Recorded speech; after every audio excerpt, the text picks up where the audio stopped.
యాండే ఎలా ఉన్నారు? చుట్టాలకి, బంధువులకి, స్నేహితులకి, శ్రేయోభిలాషులు అందరికీ నమస్కారాలండి. ఈ అందరికీ శుభవార్త తట్టుకొచ్చానండి. పెళ్లి శుభవార్త.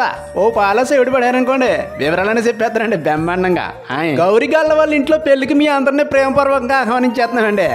వైఎస్ఆర్ కడప జిల్లా పెండ్లి మరి వాస్తవాలు తెలుసు కదండి. అందరినీ ఆప్యాయంగా పలకరం చేస్తూ ఉంటారు మంచి మనసున్న మనుషులండి.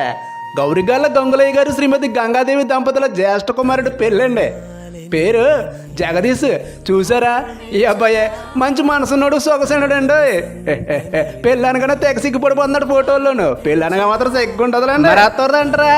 ఆ మాటకు వచ్చేస్తున్నానండి. కడప జిల్లా కమలాపురం మండలం జంగంపల్లి వాస్తువులండి. అనిమేలు శివగారు శ్రీమతి రేణుక దంపతుల జ్యేష్ఠ పుత్రిక అండి. పేరు నందిని. చూసారా ఈ అమ్మాయి కొందరం బొమ్మలో ఉంటుందండి పిల్ల.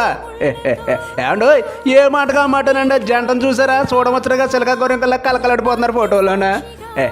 ఏండో ఓ అలా చూసేయకండి, మన దిష్టే తగిలేతే పెళ్ళికి వస్తారు కదా అప్పుడు చూద్దరు. కానీ మరి అక్టోబర్ 11వ తారీఖు స్థిరవారం వీళ్ళిద్దరికి పెళ్ళండి.